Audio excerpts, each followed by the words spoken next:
Trying to manage your organization's environmental impact, it can feel like you're trying to solve this giant, complicated puzzle, right? You've got regulations, responsibilities, what the public thinks. But what if there was a single, internationally recognized framework that basically gives you all the corner pieces to get started? Let's dive into how one global standard provides a really clear path forward. So this is the big question, isn't it? How do you keep the business growing while also being a good steward of the environment? So often, it feels like a trade-off, a choice between the balance sheet and the biosphere. But what if there was a structured way to actually do both? Well, the answer that thousands of organizations, we're talking everyone from hospitals to huge tech companies, have turned to is ISO 14001. That ISO just stands for the International Organization for Standardization. And look, this isn't just a handful of nice suggestions, it's a globally recognized standard. Think of it as the actual blueprint for turning those good environmental intentions into real, measurable results. At its heart, what ISO 14001 really helps you do is build something called an environmental management system, or an EMS.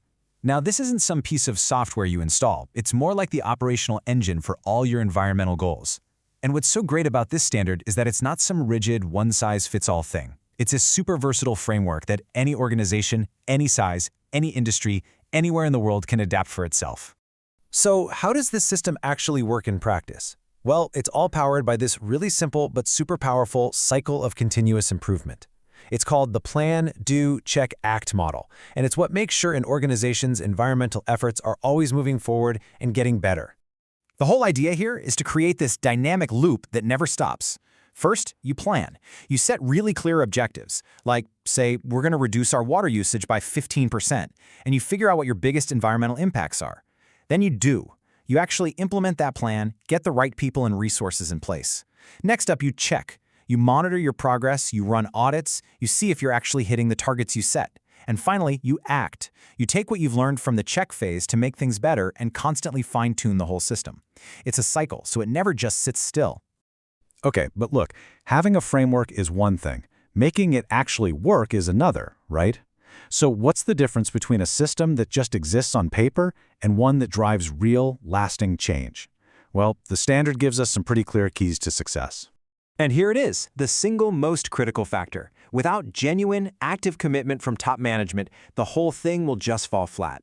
Leadership can't just sign off on a policy and walk away. They have to live it. They have to drive the culture, provide the resources, and really champion environmental accountability across the entire organization. When the C-suite is truly invested, believe me, everyone else follows. So, besides that top-down commitment, a few other things are absolutely crucial. It's about making sure everyone, and I mean everyone, is on board through regular training.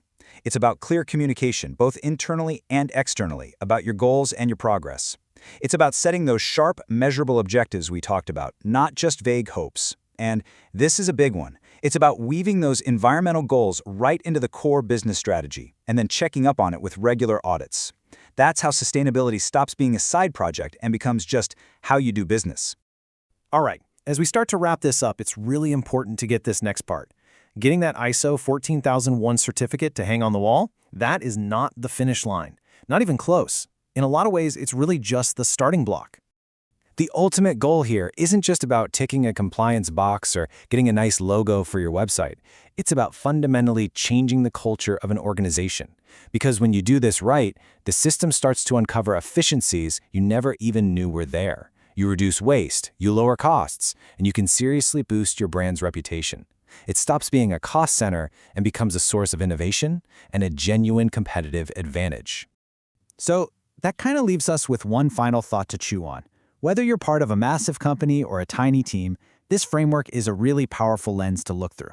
It gets us all to ask, what's the next step we can take? What's one aspect of our environmental footprint that we could start planning to improve, starting today? Trying